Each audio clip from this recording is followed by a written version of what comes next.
Hello everyone, welcome to GSV Shashi ma'am. हमारे channel पे आपका बहुत बहुत स्वागत और अभिनंदन।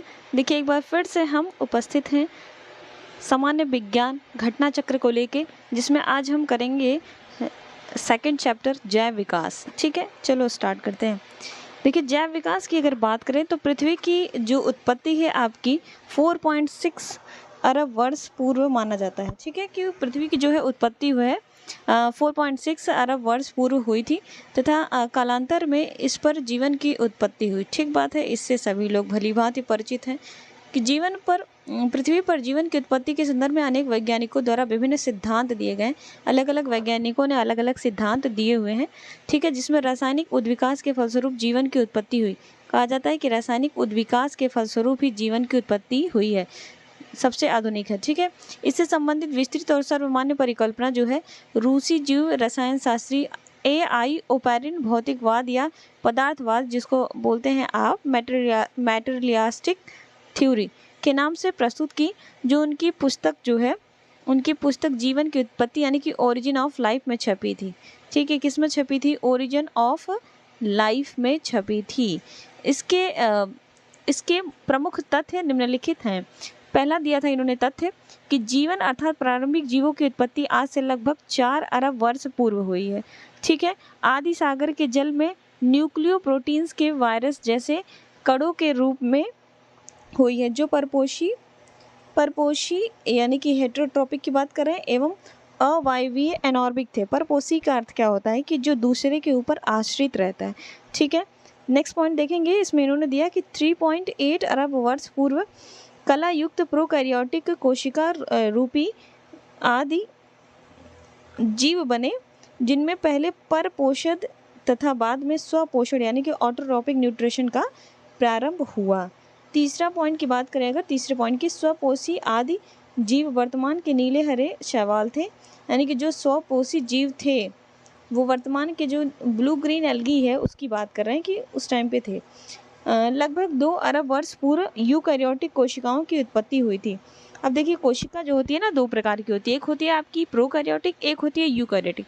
जो प्रोकैरियोटिक होती है वो अल्प विकसित होती है, ज़्यादा डेवलप नहीं होती है, और जो यूकैरियोटिक सेल्स होती हैं वो आपकी पूर्ण विकसित कोशिका होती है, जैसे हमारे शरीर की जो कोशिकाएं हैं उसकी हम बात कर रहे हैं। ठीक बात है, आगे हम देखेंगे इसमें प्राचीन पृथ्वी के वायुमंडल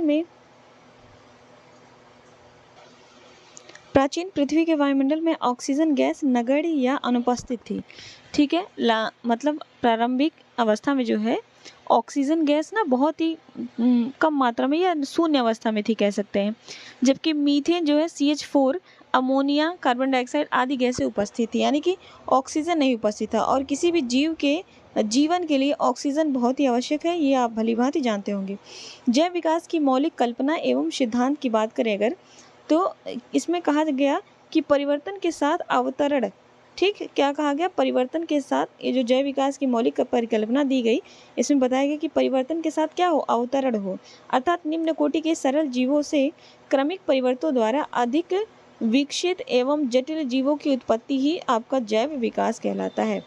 कह रहा है कि निम्न कोटि के सरल जीवों से क्रमिक परिवर्तनों द्वारा अधिक विकसित एवं जटिल जीवों की उत्पत्ति ही जैव विकास कहलाता है। जैव विकास की बात करें, जैसे सरल जीव की बात करा है, यानी कि पहले जो है कोशिका थी आपकी, जो बॉडी थी किसी जीव की, वो एक कोशिकीय थी। एक कोशिका के बाद और भी कोशिकाओं का निर्माण हुआ, जिससे ऊतक बना, फिर उसके बाद एक ऑर्गन बने, ऑर्गन से फिर एक बॉडी बनी।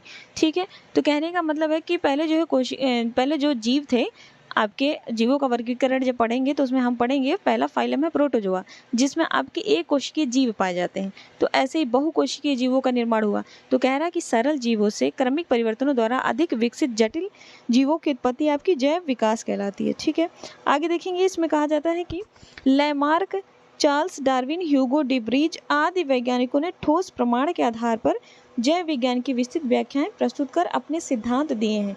कुछ साइंटिस्ट हैं, इनके नाम बहुत इंपॉर्टेंट है। देखिए, लैमार्क थे, चार्ल्स डार्विन और ह्यूगो डिब्रीज। ने म्यूटेशन यानी उत्परिवर्तन का सिद्धांत दिया था। इसी सिद्धांत, आगे सिद्धांत के बारे में हम चर्चा करेंगे। वैज्ञानिकों ने एक ठोस प्रमाण दिया था। इस प्रमाण के आधार पर जैव विज्ञान की विस्तृत व्याख्याएं प्रस्तुत कर अपने सिद्धांत दिए। चलिए लैमार्किज्म की बात करें। सबसे पहली जो परिकल्पना हम देखेंगे, प्रमाण पहले देखेंगे लैमार्क का। लैमार्क जो है जैव विकास परिकल्पना पर पहला तर्क संगत सिद्धांत फ्रांसीसी जीव वैज्ञानिक जीन बैप्टिस्टे डी लैमार्क ने प्रस्तुत किया था। यानी कि जीवों के विकास पर पहला जो है प्रमाणित जो है खोज या फिर कह सकते हैं तर्क हमारे ये एक साइंटिस्ट जिनका नाम था डी लैमार्क, जो फ्रांस के थे, उन्होंने प्रस्तुत किया था। 1809 ईस्वी में उनकी एक बुक आई थी। देखिए 1809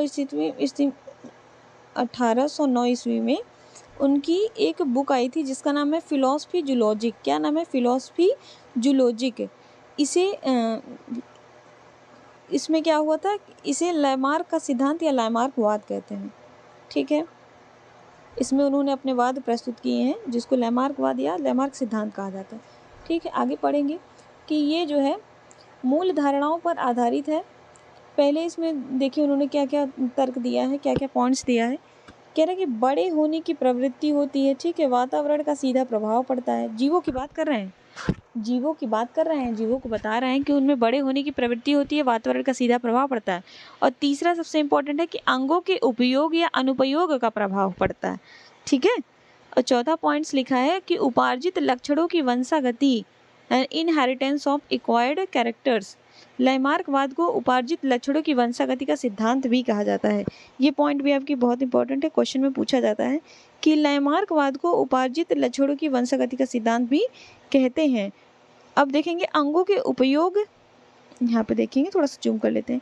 अंगों के उपयोग एवं अनुपयोग की धारणा के अनुसार अधिक प्रयोग किए जाने वाले के सुदृढ़ एवं विकसित होते हैं। यानी कि कहने का मतलब ये है कि जिस अंग का प्रयोग हम अधिक करेंगे, जैसे आप हैं, आप अपने दाहिने हाथ का प्रयोग बहुत ज़्यादा करते हैं, इसलिए हमारा दाहिना हाथ बहुत एक्टिव होता है। बाएं हाथ का प्रयोग आप कम करते हो, तो इसलिए वो ज़्यादा एक्टिव नहीं है किसी भी कार्य को करने के लिए। यही इन्होंने बताया कि अंगों के उपयोग अनुप्रयोग की धारणा के अनुसार अधिक प्रयोग किए जाने वाले अंग सुदृढ़ एवं सुविकसित होंगे। यानी कि जिस अंग का प्रयोग ज़्यादा करेंगे वो अंग उतना ही ज़्यादा विकसित होगा। ठीक है, वे अंग जिनका प्रयोग कम होता है वे निष्क्रिय तथा धीरे धीरे करके लुप्त हो जाते हैं। अभी मैंने जो एग्जाम्पल दिया वो सीधे सटीक यहाँ पे बैठता है। उदाहरण की बात कर लें तो जिराफ की गर्दन का लंबा होना। देखो पहले जिराफ इतना छोटा सा हुआ करता था, ये देखिए, ये घास की उपलब्धता से अपनी टांग व गर्दन के उपयोग के कारण इन अंगों की कम लंबाई, मतलब ये अपने टांगों का उपयोग नहीं कर रहा है, घास इससे नीचे उपलब्ध हो जा रही है, इसलिए इसमें विकास नहीं हो रहा। फिर उसके बाद जब घास नीचे उपलब्ध नहीं है, ऊपर है, तो खाने के लिए ये थोड़ा सा उछलने लगा, कूदने लगा, इसने अपने मुंह का प्रयोग किया, गर्दन का प्रयोग किया। उसके बाद देखो यहाँ से कितनी लंबी हो गई, फिर नेक्स्ट स्टेज में देखो कि और भी लंबी हो गई। तो कहने का मतलब है कि जिस अंग का हम प्रयोग ज़्यादा करेंगे उस अंग का विकास और अधिक होगा। ऊंचे वृक्षों की पत्तियां खाने के लिए अपनी टांगों व गर्दन का अधिक उपयोग होने से इन अंगों की अधिक लंबाई, ये लोग अपनी आगे की टांग और गर्दन का उपयोग ज़्यादा करते थे, इसलिए इनका जो है अंगों का विकास हो गया। ठीक है, ये था वाद था, ये चार्ल्स, ये था आपके लैमार्किज्म था। अब हम पढ़ेंगे डार्विनिज्म, यानी डार्विनवाद पढ़ेंगे। जो देखिए जो भी जिसने अपना तथ्य सिद्धांत प्रस्तुत किया उसके आगे आपके वाद शब्द जुड़ जाता है, यानी कि निज़म शब्द जोड़ दिया जाता है। अब पढ़ेंगे डार्विनवाद। डार्विनवाद की बात करेंगे तो चार्ल्स डार्विन इंग्लैंड के जैव विकासविद थे। लैमार्क जो फ्रांस के थे, ये इंग्लैंड के थे। ठीक है, इसके द्वारा प्रस्तुत विकासवाद को डार्विनवाद या प्राकृतिक वर्णवाद कहा जाता है। मतलब इन्होंने जो अपना सिद्धांत दिया उसको प्राकृतिकवाद या डार्विनवाद कहते हैं। इसकी विस्तृत व्याख्या इनकी एक पुस्तक आई थी, पुस्तक का नाम पूछ लिया जाता है, प्राकृतिक चुनाव द्वारा जातियों की उत्पत्ति। क्या? प्राकृतिक चुनाव द्वारा जातियों की उत्पत्ति। 1859 में ये बुक आई थी इनकी। ठीक है, यह सिद्धांत निम्नलिखित तथ्यों पर आधारित है। अब इन्होंने कौन कौन से तथ्य दिए हैं वो देखेंगे। पहला है कि जीवों में प्रचुर संतानोत्पत्ति यानी कि ओवर प्रोडक्शन की क्षमता होती है। बिल्कुल सही बात है कि जीवों में प्रचुर संतानोत्पत्ति की क्षमता होती है। कोई भी जीव हो उसमें अपने संतान उत्पन्न करने की क्षमता होती है। दूसरी बात, जीवन संघर्ष यानी कि स्ट्रगल फॉर एग्जिस्टेंस, यानी कि जीवन के लिए वो संघर्ष करते रहते हैं। ये भी सही है, हम भी अपने जीवन के लिए संघर्ष कर ही रहे हैं, पढ़ रहे हैं, इतनी मेहनत कर रहे हैं, वही बात जीवों के लिए भी है। विभिन्नताएं और इसकी वंशागति, इनमें जीवों में विभिन्नता होती है और वंशागति की भी देखी जाती है। योग्यता की अतिजीविता, योग्यतम की अतिजीविता यानी कि सर्वाइवल ऑफ द फिटेस्ट या प्राकृतिक चयन की बात किया जा रहा है। चलिए, ये तो था आपके डार्विनवाद। अब पढ़ेंगे म्यूटेशन थ्योरी यानी कि उत्परिवर्तनवाद, जो दिया था ह्यूगो डी व्रीज सर ने। किसने दिया था? ह्यूगो डी व्रीज साहब थे, पादप शास्त्री थे, इन्होंने दिया था। तो ये थे, देखिए ये आपके थे हॉलैंड के, कहाँ के थे? हॉलैंड के पादप शास्त्री हैं, इनका नाम है ह्यूगो डी व्रीज, इन्होंने दिया था म्यूटेशन। ठीक बात है, आगे पढ़ेंगे। इन्होंने अपना प्रयोग सांध्य प्रिमरोज अथवा आइनोथेरा लैमार्कियाना नामक पौधे पे किया था। एक पौधा था जिसका नाम था आइनोथेरा लैमार्कियाना, ये पौधा था, इन्हीं के ऊपर इन्होंने अपना प्रयोग किया था। इनके अनुसार नई जाति की उत्पत्ति एक ही बार में अस्पष्ट एवं अस्थायी वंशागत आकस्मिक उत्परिवर्तनों के फलस्वरूप होती है। ठीक है, जाति का पहला सदस्य जिसमें उत्परिवर्तन लक्षण दिखाई देता है, यानी कि जाति का जो पहला सदस्य होता है ना, उसी में उत्परिवर्तन दिखाई देगा, यानी इसी को हम कहते हैं म्यूटेंट यानी उत्परिवर्ती। ठीक है, आगे देखेंगे जाति के विभिन्न सदस्यों में भिन्न भिन्न प्रकार के उत्परिवर्तन देखे जाते हैं। महत्वपूर्ण तथ्य की अगर बात कर लें, महत्वपूर्ण तथ्य की बात करेंगे, देखेंगे आर्कियोप्टेरिस जुरैसिक युग का एक सर्व पुरातन पक्षी था। एक पक्षी है जिसको पूछा जाता है बार बार, कौन सा पक्षी है? आर्कियोप्टेरिस। ठीक है, कौन सा पक्षी है? आर्कियोप्टेरिस, जिसके जीवाश्म जो है लगभग 15 करोड़ वर्ष पुरानी जुरैसिक चट्टानों से मिले हैं। ये पक्षी था, इसको माना जाता है कि 15 करोड़ वर्ष पहले ये पक्षी जीवित था और इसकी जो है जैविक प्रमाण जो है जुरासिक चट्टानों से मिला। यह सरीसृप तथा पक्षियों के बीच का संयोजक कड़ी है। मतलब सरीसृप का मतलब होता है कि रेंगने वाले जीव, और पक्षी तो आप जानते हैं उड़ने वाले, इनके बीच की जो है कड़ी इसको माना जाता है। ठीक है, बीच का संयोजक कड़ी माना जाता है। कनेक्टिंग लिंक की बात करें तो इसका मतलब होता है कि इनका जो है सरीसृपों का विकास, सरीसृपों के बाद पक्षियों का विकास, यानी रेंगने वाले जीवों के बाद उड़ने वाले पक्षियों का विकास हुआ है। रेंगने वाले जीवों के बाद आर्कियोप्टेरिस था, आर्कियोप्टेरिस के बाद जो है पक्षियों का विकास हुआ है। कनेक्टिंग लिंक का मतलब यही होता है कि दो जीवों के बीच के विकास को जो जोड़ता है। जिसमें सरीसृपों की भांति लंबी पूंछ, चोंच में दांत तथा अग्रपादों की अंगुलियों पर पंजे थे। इस पक्षी की बात कर रहे हैं, आर्कियोप्टेरिस पक्षी की बात कर रहे हैं कि इसमें लंबी पूंछ थी, ठीक है, चोंच में दांत था, अग्रपादों की उंगलियों पर पंजे थे। इसके बावजूद यह पक्षी था क्योंकि इसके अग्रपाद उड़ने के लिए पंखों में रूपांतरित हो चुके थे। चलिए नेक्स्ट बात करेंगे युगलीना की। युगलीना आपके पादप जगत के प्रोटोजोआ संघ का एनिमल है। ठीक है, कह रहा कि एको पादप व जंतुओं के बीच की संयोजक कड़ी माना जाता है, यानी कि युगलीना को कहा जाता है कि पौधा भी है और जंतु भी है, पौधे और जंतुओं के बीच की कड़ी माना जाता है। चलिए एक एनिमल है जिसका नाम है नियोपाइलिना। क्या है? नियोपाइलिना। एनिलिडा और मोलस्का संघ के बीच की संयोजक कड़ी माना जाता है। ये जो नियोपाइलिना है जीव, इसको कहा जाता है कि ये एनिलिडा संघ और मोलस्का संघ के बीच की संयोजक कड़ी है, यानी कि एनिलिडा के बाद नियोपाइलिना।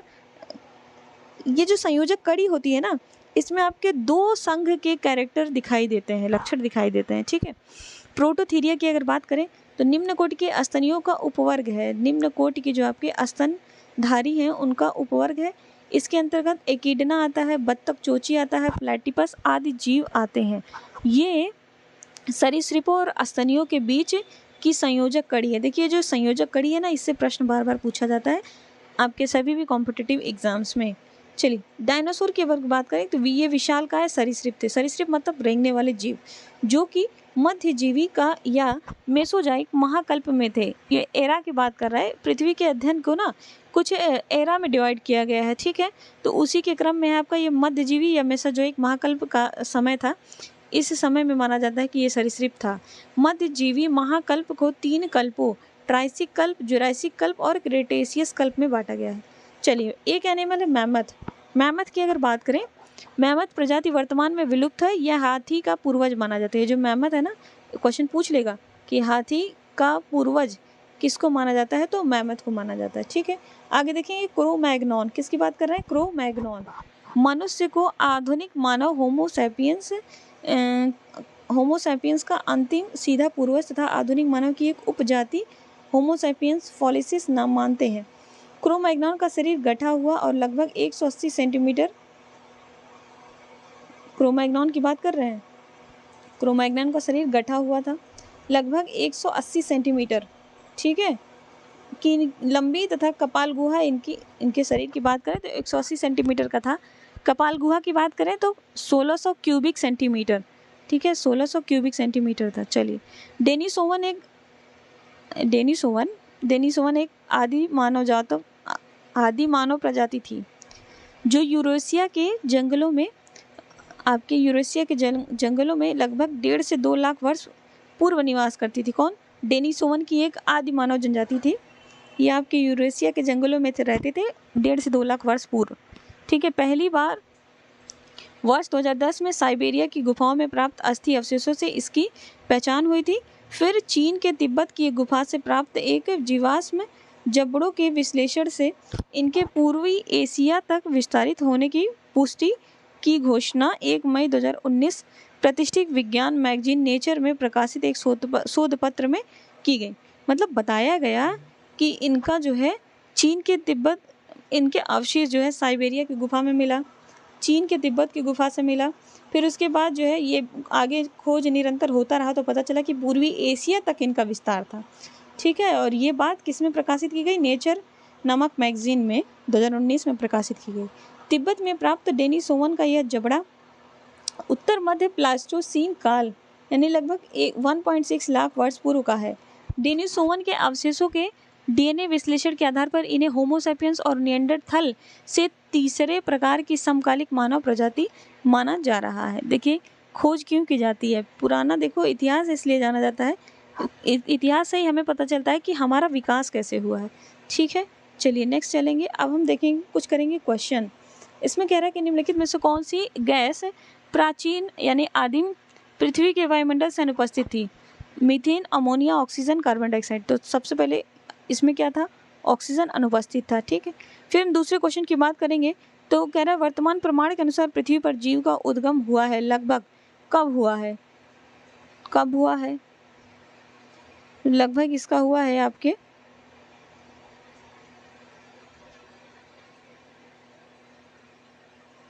2 अरब वर्ष पूर्व हुआ है, ठीक है। वर्तमान प्रमाण के अनुसार पृथ्वी पर कोशिकीय जीव का प्रारंभ जो है, कोशिकीय जीव की बात कर रहा है। जीव प्रारंभ में जीव साधारण एक कोशिकीय थे। मैंने बताया शुरू में जो है जीव एक कोशिकीय थे, फिर बाद में बहुकोशिकीय हो गए, ठीक है ना। यूकैरियोटिक कोशिका वाले, हम भी यूकैरियोटिक कोशिका वाले हैं, ठीक। जीवाणु तथा नीलहरे शैवाल साधारण किस्में को प्रोकैरियोटिक कोशिका वाले होते हैं। जो बैक्टीरिया होती है ना, एक कोशिका होती है, तभी दिखाई नहीं पड़ती, प्रोकैरियोटिक कोशिका होती है उसकी, ठीक है। पृथ्वी पर सबसे पुराना जीव कौन सा है? नीलहरित शैवाल, कवक, अमीबा, यूग्लिना। देखिए पीसीएस मेंस का क्वेश्चन है, नीलहरित शैवाल होता है। चलिए नेक्स्ट क्वेश्चन देखेंगे कि डार्विन द्वारा प्रस्तुत प्राकृतिक वर्णवाद निम्न में से किस पर आधारित है? पहला ऑप्शन ओवर प्रोडक्शन, डार्विन का भी आपने पढ़ा था, struggle for existence and variations, survival of the fittest, या डी ऑप्शन। तो क्या हो जाएगा? सभी हो जाएगा, डी। आपने सभी तो देखा था, ये सारे मत उन्होंने किसने दिए? डार्विन वाद ने दिए थे, ठीक है। चलिए नेक्स्ट क्वेश्चन देखेंगे, फटाफट से नेक्स्ट क्वेश्चन कर लेंगे। पुस्तक द ऑरिजिन ऑफ स्पीसीज किसने लिखी है? द ऑरिजिन ऑफ स्पीसीज अभी हमने पढ़ा, किसने लिखी है? डार्विन ने लिखी है। चलिए नेक्स्ट देखेंगे, विकासवाद का सिद्धांत किसने प्रस्तुत किया? विकासवाद तो डार्विन ने दिया, अभी हमने देखा, ठीक है। जैव विकास को सर्वप्रथम किसने समझाया? सर्वप्रथम अभी हमने 3 साइंटिस्ट पढ़े, लैमार्क, डार्विन और ह्यूगो डी व्रीज। जैव विकास की बात करें, एवोल्यूशन की, तो किसने किया है? किसने बताया? लैमार्क ने, ठीक है। आगे देखेंगे, लैमार्क कहाँ थे? फ्रांस के थे, ठीक। विकास के उत्परिवर्तन सिद्धांत का प्रतिपादन किसने किया था? विकास के उत्परिवर्तन, जहाँ भी उत्परिवर्तन की बात आएगी ह्यूगो डी व्रीज, सब पे टिक मार देंगे तुरंत, ठीक है। नेक्स्ट क्वेश्चन देखेंगे, सूची फर्स्ट को सूची सेकंड के साथ सम्मिलित कीजिए। सूचियों के नीचे दिए गए कोड का प्रयोग कर सही उत्तर को लिखिए, ठीक है। पहला देखिए कह रहा म्यूटेशन सिद्धांत, म्यूटेशन कहाँ है भाई? D Vries sir, Hugo de Vries, very good. चलिए, विकास का सिद्धांत किसने दिया? विकास का सिद्धांत भाई डार्विन ने, अभी तो पढ़ा आपने। एक जीन एक एंजाइम की परिकल्पना और ओपेरॉन अवधारणा, ठीक है, ओपेरॉन अवधारणा। ये एक जीन एक एंजाइम हमारे बीडल और टैटम सर ने दिया था, क्वेश्चन नहीं दिख रहा सही से, एक बार देख लेते हैं। बच गया ओपेरॉन अवधारणा, ओपेरॉन अवधारणा जैकब और मोनोड ने दिया था। ठीक है, एक बार यहाँ नीचे देख लेंगे। उत्परिवर्तन का सिद्धांत ह्यूगो डिवरीज, विकास का सिद्धांत डार्विन, एक जीन एक एंजाइम की परिकल्पना बीडल और टैटम, ओपेरॉन अवधारणा जैकब और मोनोड। ठीक है, विकास का मुख्य कारक क्या है? विकास का मुख्य कारक क्या है? उत्परिवर्तन, हासिल किए हुए गुण, लैंगिक जनन या प्राकृतिक वरण। डी ऑप्शन हो जाएगा प्राकृतिक वरण। ठीक है, ये ऑप्शन, ये देखिए बीपीएससी का क्वेश्चन है ये। चलिए नेक्स्ट देखेंगे। जैव विकास के संदर्भ में सांपों में अंगों का लोप होने को स्पष्ट किया जाता है अंगों का उपयोग तथा अनुपयोग किए जाने से। अंगों का लोप कब होगा? अभी आपने पढ़ा ना लैमार्कवाद में कि अंगों का अगर हम उपयोग करेंगे तो विकास होगा, नहीं उपयोग करेंगे तो उसका लोप हो जाएगा धीरे धीरे। चलिए फिर देखेंगे। भारत की विशाल वन्य बिल्लियों में किसके बारे में कहा जाता है कि वह हाल ही में विलुप्त हो गई हैं? ठीक, भारत की विशाल वन्य बिल्लियों में किसके बारे में कहा जाता है कि वह हाल ही में विलुप्त हो गई हैं? तो इसका सही ऑप्शन है चीता। ठीक है, चीता ही वह अकेला पशु है जो भारत में विलुप्त घोषित किया गया है। चलिए नेक्स्ट क्वेश्चन देखिए। आधुनिक मनुष्य के हाल का पूर्वज कौन है? पूर्वज की अगर बात करेंगे तो कौन है? जावा मनुष्य, क्रोमैग्नॉन मानुस, निएंडरथल मानुस या पेकिंग? तो क्रोमैग्नॉन मानव। क्या हो जाएगा? क्रोमैग्नॉन मानव।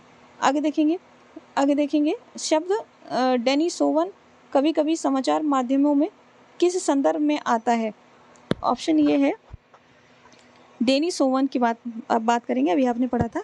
ये एक प्रकार के डायनासोर का जीवाश्म। गलत, ये एक आदिमानव प्रजाति है। कुछ लग रहा है भाई।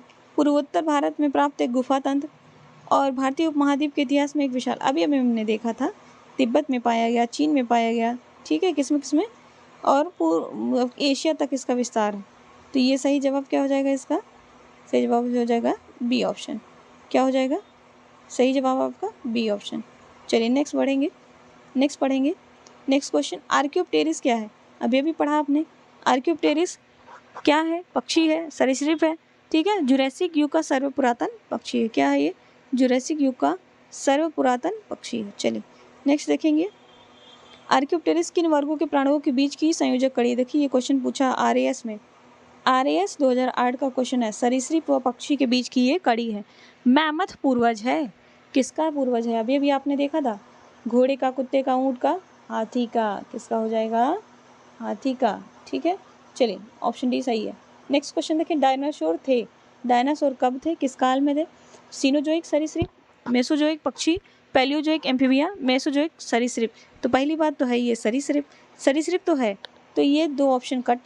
ठीक है, बचा क्या? सीनोजोइक सरीसृप, मेसोजोइक। तो ये किस काल का है? मेसोजोइक सरीसृप। ठीक है, देखिए डायनासोर विशालकाय सरीसृप थे जो कि मध्यजीवी या मेसोजोइक महाकाल में थे। मध्यजीवी महाकल्प को 3 कल्पों, ट्राइसिक कल्प 3.8 करोड़ वर्ष, जुरैसिक कल्प 5.7 करोड़ वर्ष, क्रीटेशियस कल्प 7 करोड़ वर्ष में बांटा गया। क्रीटेशियस में डायनासोर पुष्पीय पादपों और स्तनियों का विकास होता रहा। ठीक है, अंतिम चरण में महाद्वीपीय गोंडवाना। ठीक ऐसे ही पूरा ये दिया हुआ है। चलिए डायनासोर की बात करेंगे। अगर डायनासोर एक बार पढ़ लेना आप ध्यान से, अभी मुझे वीडियो कंप्लीट करनी जल्दी। डायनासोर रहे अभी तो देखा आपने मेसोजोइक युग में। ठीक है, जीवों के विकास इवोल्यूशन के संदर्भ में निम्नलिखित में से कौन सा अनुक्रम सही है? इवोल्यूशन, जीवों के विकास की अगर हम बात कर रहे हैं तो पहले कौन सा एनिमल हुआ? ऑक्टोपस, डॉल्फिन, शार्क, पेंगोलिन, कच्छप, बाज, सैलामेंडर, अजगर, कंगारू। क्रम पूछ रहा है, क्रम, जीवों के विकास का क्रम पूछ रहा है कि किसके बाद किसका विकास हुआ है। तो इसका ऑप्शन हो जाएगा सी, सैलामेंडर के बाद अजगर बना, अजगर के बाद कंगारू का विकास हुआ। ठीक है, कह रहा है कि सैलामेंडर का विकास काल सबसे पहले लगभग 360 मिलियन वर्ष पूर्व तथा कंगारू का सबसे बाद में 145 मिलियन वर्ष पूर्व हुआ है। यहाँ से चीज़ें क्लियर हो गई होंगी। चलिए, तो ये रहा पूरा वीडियो कंप्लीट। मिलते हैं नेक्स्ट सेशन में, तब तक के लिए थैंक यू क्लास। वीडियो अगर अच्छी लगे कमेंट करें, लाइक करें, शेयर करें। Bye bye, take care.